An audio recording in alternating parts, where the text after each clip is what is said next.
Hello everyone, this is Dr. Shayan Siddiqui. I am a consultant neuro and interventional radiologist at Star Hospitals, Banjara Hills. So I will be speaking on role of neuro and interventional radiology in stroke. So first of all, what is stroke? Stroke is also commonly called as brain attack or paralysis. So stroke is a medical condition when the blood supply to the brain is affected and it leads to loss of function of the brain wherein the blood supply has been affected.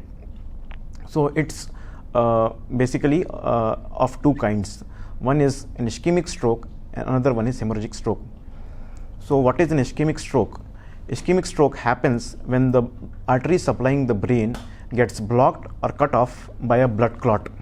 This is by far the most common cause of the stroke, and it constitutes nearly 80% of the strokes.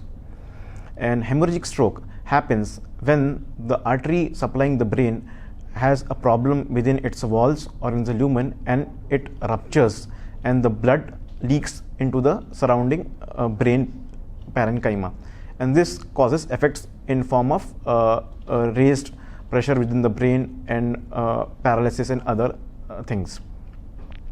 So how does one know if he or she is having a stroke? So signs of stroke can be easily remembered by the mnemonic as B fast, as in B for loss of balance, which is sudden in onset. Then E stands for eyes, wherein there is loss of eye function, as in a vision loss or sudden onset blurred vision or complete loss of vision in both eyes. F stands for face, wherein there is a sudden onset facial asymmetry or drooping of one side of the face that may happen. A stands for arm, wherein there is also loss of power or strength in one side of the body involving both the arms or the leg or one of the arms of the body.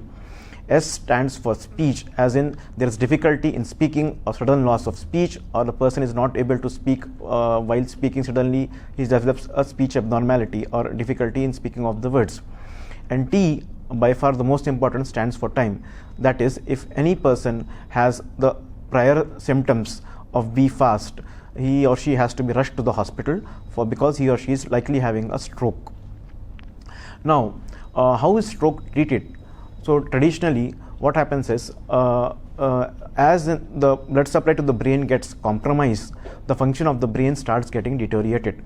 However, there is a certain time limit, what is called as time window, within which if the blockage is cleared, the function can be restored or further damage can be prevented. However, if the patient presents after this time window, the damage unfortunately becomes permanent, and that part of the brain loses its function permanently with very less chances of recovery.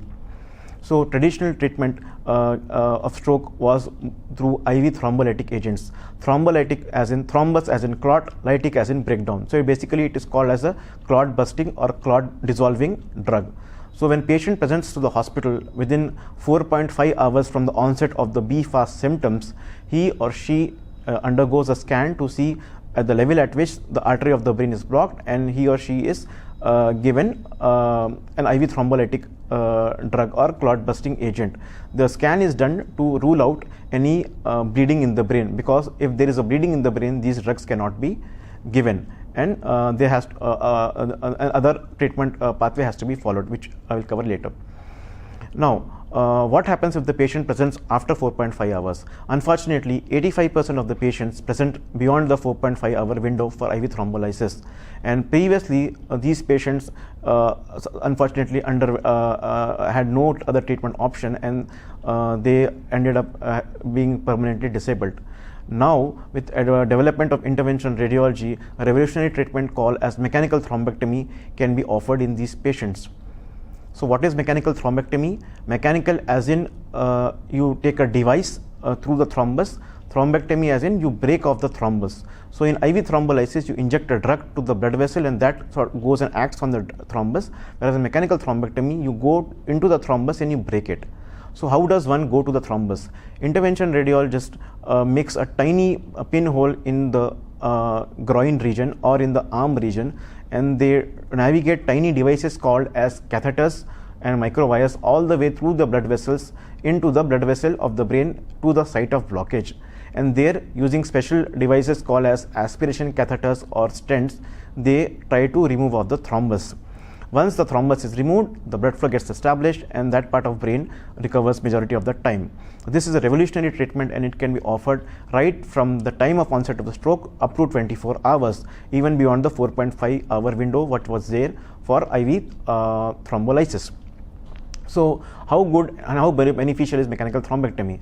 In 70% of the patients wherein mechanical thrombectomy is done, the patients have a good outcome is seen in up to 70% of the patients, and that is a very good outcome given the severity of the stroke symptoms. Now, what can interventional radiologists do in hemorrhagic stroke? So hemorrhagic stroke, like I said, happens when the blood vessel of the brain ruptures. The rupture happens if there is a weakening in the wall of the blood vessel, wherein the blood vessel wall enlarges like a balloon, and this is called as an aneurysm, or there is an abnormal connection between the artery, that is the blood vessel supplying oxygen to the brain and blood to the brain, in a vein, that is the blood vessel which drains the blood away from the brain. So arteries are high pressure systems and veins are low pressure systems. So when an abnormal communication happens between two, it is an inherently weak connection, and it often ruptures off and it leads to a lot of bleeding in the brain, which again causes hemorrhagic stroke. So in these two conditions too, intervention radiologists can sort of seal off the site of leakage or close off the swelling of the blood vessel by deploying coils or special drugs called embolic agents. All of these can be done without opening the skull and avoiding open surgery through a tiny pinhole in the groin or in the arm. Now, what are some ways to prevent stroke?